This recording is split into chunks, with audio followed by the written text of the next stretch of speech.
We are back for day 2 of Lynx Brutality. I'm sorry you had such a slow run.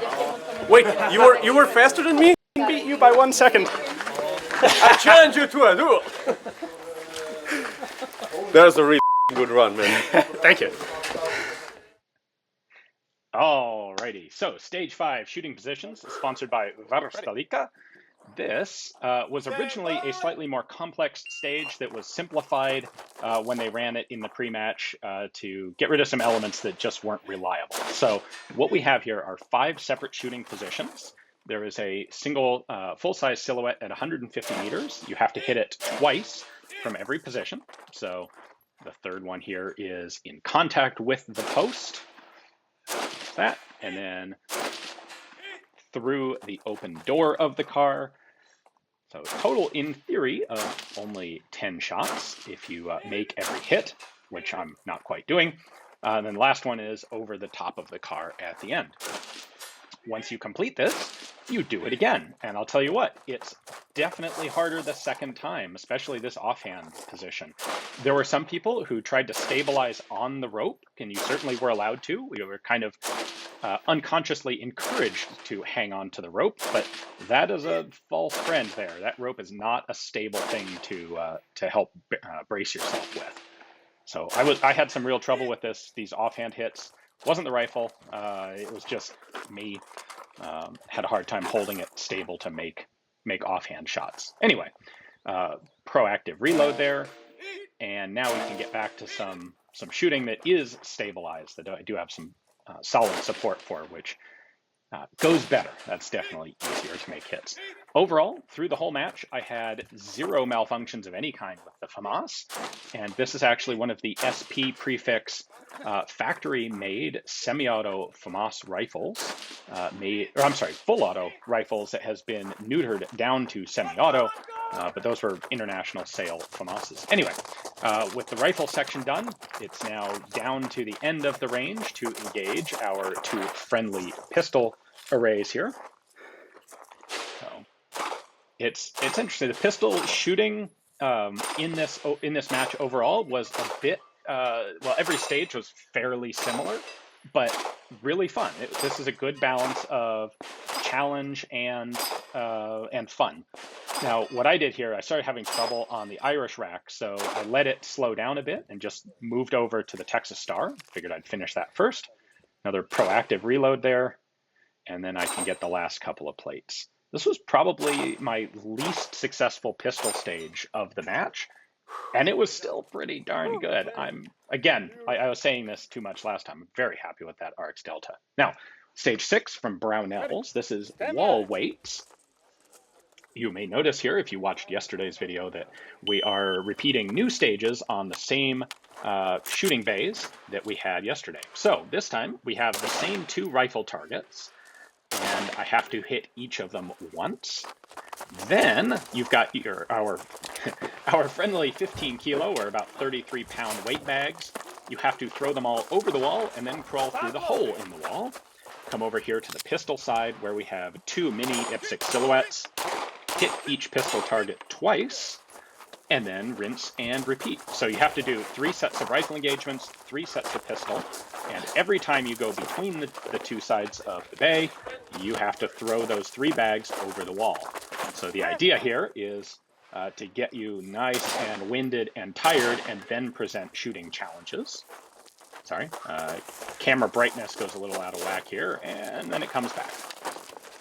So the key to this, as far as I can tell, aside from being able to heft those bags over the wall, is to do it quickly and efficiently. Don't spend a lot of time watching the bag go over.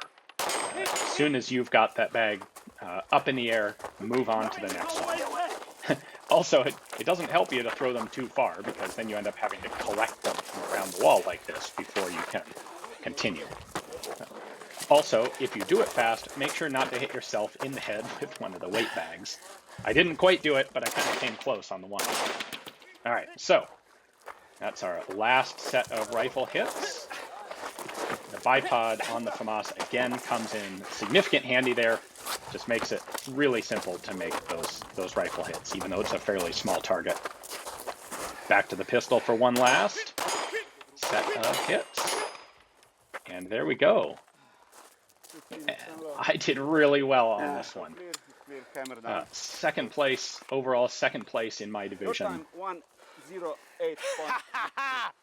I beat Giga by 1 second. I may have been a little bit competitive, and I may have watched what Giga's score was when he shot this stage first. All right, stage 7, Handgun Shield, brought to you by Arex Defense.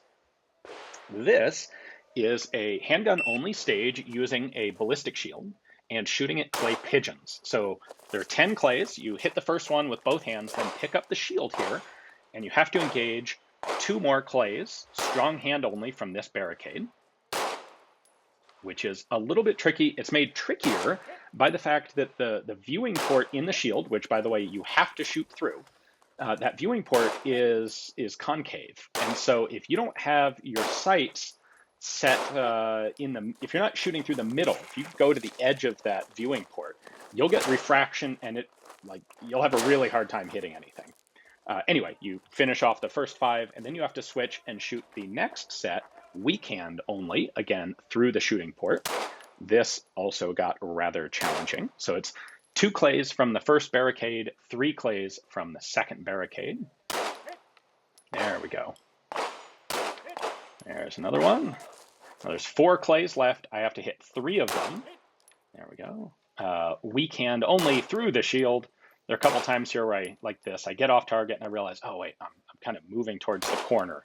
So align everything back into the middle where I get a good clear optical picture. Now, for the very last clay, you set the shield down at the beginning, and you get to use both hands on the last clay. And once again, I finished the stage, last shot with the pistol locking open. Does that count? Yeah, I think that counts. All right, stage 8, last stage of the match, sponsored by Optics Trade. This is vehicle extraction. So we're down in the bottom field section of the range here once again. We start by having to hit 6 very small little poppers from the back of this little Jeep. By the way, the whistle indicates that I make a hit. The RO on this stage basically went completely hoarse on day 1, and so instead of yelling hit, he was using a whistle to indicate hits. Now, once I make those hits, I have to grab a couple of our ammo cans, bring them over to the Jeep, get them in the Jeep, and then we move to the table where we have the same 6 poppers that we shot through the barricade yesterday. Today, you have to shoot them freehand from the table. You have to shoot them from this section that is specified by the shooting mat. So I lost track of that for a moment. Come back to the shooting mat, find all of the targets. These were more difficult than I expected. They're basically large pepper poppers at about 50 meters. They should have been pretty darn easy with the rifle. And I actually had some trouble with them, which I didn't expect. The first set of targets I had less problems with, and they were substantially smaller. So anyway, there are a total of 6 ammo cans. We have to repeat hitting those 6 poppers each time we cycle a pair of ammo cans around. So the third set is through the tire here. There we go.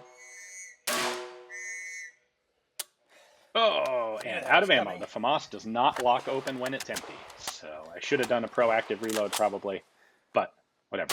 Get it reloaded fairly quickly. Get the last 2 hits. Safety on, leave the rifle in the tire, and now it is back over to the other side for pistol again. There is 1 plate rack engaged through this tire. And again, I am just crushing this plate rack with that Arex Delta. Goes really well. Thank you. And that's a wrap. Now let's get a beer and some prizes. So how this will work? We don't promote being first, the fattest, the fittest, Marvin, the fittest. We promote sportsmanship. It's basically like being the fat man in the first grade. So we will be having a lottery here. So if you're very, very lucky and you can be shitty on the stage, you can basically pick the top prizes. Maybe you can be the best on the stages, but still you can get just a hat. Why? Because it's fun. But if you have... Because if you won the stage, you don't need any of this anyway. Exactly.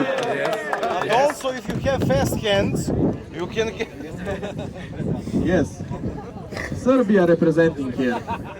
Out of a total of 69 competitors and 26 people in open division, I took second in open and fourth overall. And Polenar had a special prize for best style that they awarded to me, thanks to my awesome three-piece suit. This was a ton of fun, and I can't wait to do it again next year. Giga has nothing to say. Thank you for coming. Go away.